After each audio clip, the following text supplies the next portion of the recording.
महागठबंधन के नेताओं का नीतीश कुमार और जेडीयू पर हमला लगातार जारी है। गठबंधन टूटने के लिए जिम्मेदार ठहराए जाने पर कांग्रेस ने जेडीयू पर पलटवार किया और कहा कि उन्हें किसी से सर्टिफिकेट नहीं चाहिए। हमें कोई सर्टिफिकेट नहीं चाहिए असम के मुख्यमंत्री से या बिहार के मुख्यमंत्री से। हमने नीतीश कुमार जी को भी कहा था, पर वो तो गिरगिट निकले। वहीं जेडीयू ने भी कांग्रेस पर निशाना साधते हुए कहा कि कांग्रेस क्षेत्रीय दलों को खत्म करना चाहती है। कांग्रेस पार्टी इनको कमजोर भी करना चाहती थी और एक अवसर पर राहुल गांधी कह भी चुके थे कि क्षेत्रीय दलों की कोई विचारधारा नहीं होती। पूरे गठबंधन में न कोई नीति है, न कोई नियत है, न कोई नेता है। बीजेपी ने कांग्रेस के उन आरोपों को भी खारिज किया जिसमें बीजेपी पर गठबंधन तोड़ने की साजिश का आरोप लगाया गया। बीजेपी ने इसके लिए कांग्रेस के अहंकार को जिम्मेदार बताया। इस बीच कांग्रेस अध्यक्ष मल्लिकार्जुन खड़गे ने सरकार पर जमकर निशाना साधा। खड़गे ने कहा कि अगर 2024 में नरेंद्र मोदी की सरकार बनी तो देश में तानाशाही आ जाएगी। एक बात कहता हूं, ये आखिरी चुनाव है। मोदी अगर फिर से आए तो नए चुनाव होंगे, नहीं करने देगा और डिक्टेटरशिप आए। कांग्रेस पार्टी नीतीश कुमार पर विश्वासघात का आरोप लगा रही है तो उधर कांग्रेस के ही एक नेता अपनी पार्टी को अपने गिरेबान में झांकने की नसीहत देते नजर आए और वो नेता हैं आचार्य प्रमोद कृष्णम। कृष्णम ने कांग्रेस पर निशाना भी साधा और तंज भी किया। कांग्रेस एक महान पार्टी है। जब हम अपनों को रोकने की कोशिश नहीं करते तो नीतीश जी को रोकने की कोशिश कैसे कर सकते थे। प्रमोद कृष्णम ने इंडिया गठबंधन पर भी सवाल उठाए। गठबंधन जब से बना तब से ही गंभीर बीमारियों से ग्रस्त हो गया। कल नीतीश जी ने इसका अंतिम संस्कार कर दिया। कृष्णम ने यह भी कहा कि लोकसभा चुनाव नजदीक हैं, लेकिन कांग्रेस कोई तैयारी नहीं कर रही। कल तक मिलकर महागठबंधन की सरकार चला रहे जेडीयू और आरजेडी के नेता भी एक दूसरे के खिलाफ खुलकर जहर उगल रहे हैं। सरकार गिरने के बाद आरजेडी ने नीतीश कुमार पर दगाबाजी का आरोप लगाया और कहा कि नीतीश कुमार ने भरोसे का कत्ल किया है। भरोसे का अगर पूरे देश में हत्या हुई है ना कहीं नीतीश कुमार जी जब आईना के सामने कंघी करने के लिए वगैरह जाएंगे उन्हें कष्ट होगा। दूसरी तरफ जेडीयू ने आरजेडी पर हमला करते हुए भ्रष्टाचार के ही आरोप लगा दिए। कहाँ चूक हुई, कहाँ तबादले का खेल हो रहा था, कहाँ अपॉइंटमेंट में गड़बड़ियां करने का अंदेशा था, इन तमाम तथ्यों का संकलन तो हम किए हुए हैं। जेडीयू ने आरोप लगाया कि कांग्रेस के अड़ियल रवैये से बात बिगड़ी। समाजवादी पार्टी के अध्यक्ष अखिलेश यादव ने कहा कि नीतीश कुमार को प्रधानमंत्री बनने से रोकने के लिए ही बीजेपी ने ये पूरी साजिश रची है। अखिलेश के इस बयान पर केंद्रीय मंत्री गिरिराज सिंह ने पलटवार किया और कहा कि यूपी में खस्ता हालत की वजह से अखिलेश को कांग्रेस की शरण में जाना पड़ रहा है। आपको जाना ही पड़ेगा राहुल जी के चरणों में गिर करके। आज 11 सीट कहा है ना, वो 20 मांगेगा, 20 दीजिए। वहीं बिहार के नेता पप्पू यादव ने बीजेपी पर निशाना साधा। अमित शाह जी ने कहा था कि मैं जनता को, बिहार की जनता को आश्वस्त करता हूं कि नीतीश सुशासन बाबू, नीतीश बाबू, जनता बीजेपी की दरवाजे बंद हो गए इस जन्म में। दूसरी तरफ इंडिया गठबंधन के घटक दल उद्धव ठाकरे की शिवसेना यूबीटी ने कहा कि नीतीश से फिर हाथ मिलाकर पीएम मोदी और अमित शाह ने भी पलटी मारी है। दिल्ली के मुख्यमंत्री अरविंद केजरीवाल ने भी नीतीश कुमार के एनडीए में जाने पर कड़ी प्रतिक्रिया दी है। अरविंद केजरीवाल ने कहा कि ये लोकतंत्र के लिए सही संदेश नहीं है। मुझे लगता है कि नीतीश जी को नहीं जाना चाहिए था। उन्होंने जो किया वो ठीक नहीं किया, गलत किया उन्होंने। जनतंत्र के लिए इस तरह का कंडक्ट सही नहीं है। कांग्रेस की न्याय यात्रा आज बंगाल से बिहार में प्रवेश कर गई।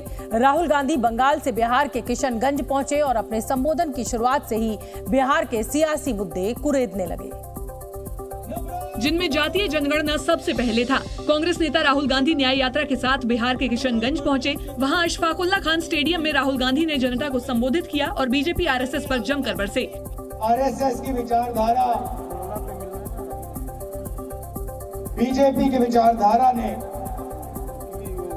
हिंसा और नफरत फैला रखी है। यही नहीं, बिहार के चुनावी मुद्दों की नब्ज पकड़कर राहुल गांधी ने एक बार फिर ओबीसी वर्ग की वकालत करते हुए जातीय जनगणना की बात कही। इस देश को पता लग जाना चाहिए किस देश में ओबीसी कितने हैं, दलित कितने हैं, आदिवासी कितने हैं, जनरल कितने हैं। राहुल गांधी ने बिहार की राजनीति की मौजूदा परिस्थिति को न्याय यात्रा से दूर जरूर रखा, लेकिन सियासत उनकी यात्रा से दूर नहीं रह पाई। बिहार में पहले से चल रही सियासी उथल-पुथल के बीच राहुल गांधी की न्याय यात्रा के साथ ही आरोप प्रत्यारोप का दौर भी शुरू हुआ।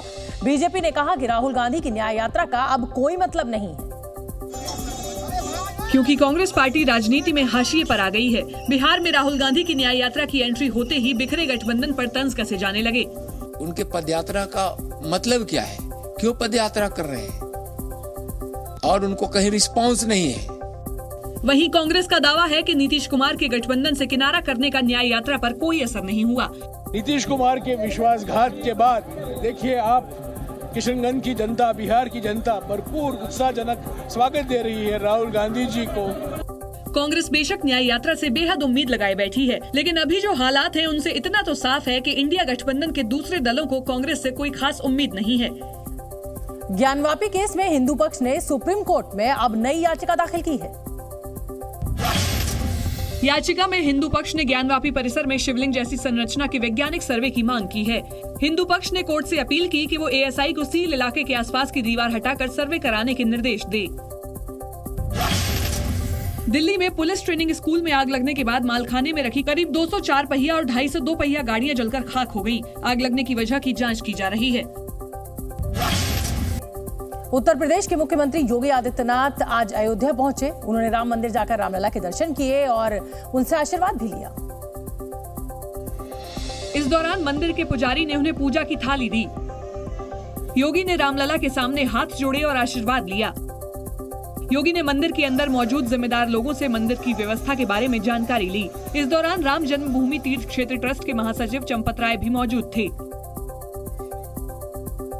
इससे पहले मुख्यमंत्री योगी आदित्यनाथ ने हनुमानगढ़ी मंदिर में पूजा अर्चना की। आपको बता दें कि 31 जनवरी से अलग अलग राज्यों के मुख्यमंत्री रामलला के दर्शन करने अपनी कैबिनेट के साथ अयोध्या पहुंचेंगे। रामलला के दर्शन करने के बाद योगी आदित्यनाथ ने मंदिर परिसर और आसपास के इलाकों में इंतजामों का जायजा लिया।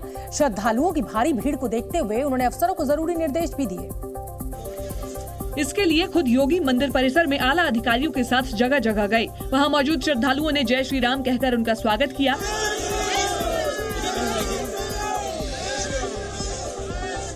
इस दौरान रास्ते में बेतरतीबी से रखी कुर्सियों को सीएम योगी ने खुद हटाकर सही जगह रखने के निर्देश दिए। योगी के साथ DG law and order Prashant Kumar भी मौजूद थे। जब योगी मंदिर परिसर का दौरा कर रहे थे तब रास्ते में रोड़ियां और धूल दिखाई दी, जिसे योगी ने हटाने के लिए कहा। वीआईपी मूवमेंट की वजह से पुलिस अधिकारियों ने कुछ श्रद्धालुओं को रोकने की कोशिश की तो योगी ने ऐसा करने से मना किया। राम मंदिर परिसर का दौरा करने के बाद योगी ने आला अधिकारियों के साथ मंदिर परिसर में ही मीटिंग भी ली। मुख्यमंत्री ने अधिकारियों को निर्देश दिए कि श्रद्धालुओं को दर्शन के लिए परेशानी न हो। रामलला के दर्शन करने अयोध्या पहुंच रहे श्रद्धालु उनकी छवि अपने साथ लेकर लौट रहे हैं। ऐसे में अयोध्या में श्री राम के प्रथम दर्शन वाली तस्वीरों की मांग बढ़ गई है, जिसकी पूर्ति नहीं हो पा रही। अयोध्या के बाजार इस वक्त श्री राम के सुसज्जित बाल स्वरूप की तस्वीरों से भर गए हैं। भक्ति से सराबोर श्रद्धालु आराध्य के दर्शन करने के बाद उनकी उसी छवि के साथ लौट रहे हैं। रामलला का ये जो दिख रहा है बहुत ही प्यारा तस्वीर, हम लोग का मन भाग गए इस तस्वीर। श्रद्धालु चाहते हैं कि उनके रामलला अब उनकी आंखों के सामने ही रहे। हमारे माँ का ख्वाहिश था कि वहाँ जाना दर्शन के लिए, तो उस मूर्ति का एक फोटो का लाना करके उसी को हम लोग खरीद रहे थे। प्राण प्रतिष्ठा के बाद रामलला की तस्वीरों की मांग इतनी बढ़ गई है कि पूर्ति ही नहीं हो पा रही। श्रद्धालुओं में अयोध्या से लगाव और रामलला से प्रेम इतना गहरा है कि दर्शन करने के बाद भी वो तस्वीर के जरिए उनसे जुड़े रहना चाहते हैं। श्रद्धालुओं की तो ये मत पूछे कितनी मात्रा में ले जा रहे हैं, उनका बस चले तो वो अयोध्या ही ले जाएं। आने वाले दिनों में श्रद्धालुओं की संख्या के साथ साथ बाल स्वरूप की तस्वीर की मांग भी और बढ़ेगी। अयोध्या में रामलला की प्राण प्रतिष्ठा के एक हफ्ते बाद अब फिर से मंदिर निर्माण का दूसरा चरण शुरू होने वाला है। जानकारी के मुताबिक प्राण प्रतिष्ठा समारोह की वजह से मंदिर निर्माण में लगाई गई मशीनों को हटा दिया गया था, जबकि काम बंद होने की वजह से ज्यादातर मजदूर भी अपने घर लौट गए थे। अब निर्माण कार्य में लगी मशीनों को दोबारा मंदिर परिसर में इंस्टॉल किया जाएगा। साथ ही मंदिर बनवा रही कंपनी L&T के अधिकारी, कर्मचारी और मजदूर भी अब काम पर लौटेंगे। मंदिर ट्रस्ट से मिली जानकारी के मुताबिक प्रथम तल का लगभग 20% काम अभी बचा हुआ है। बताया जा रहा है कि प्रथम तल का काम पूरा होने में कम से कम 3 महीने का समय और लग सकता है। इसके साथ ही राम मंदिर की दूसरी और तीसरी मंजिल का काम भी होना है। बताया जा रहा है कि अगले 6 महीने में दूसरे तल का काम पूरा कर लिया जाएगा और दिसंबर 2024 तक तीसरे तल का काम पूरा करने का लक्ष्य रखा गया है।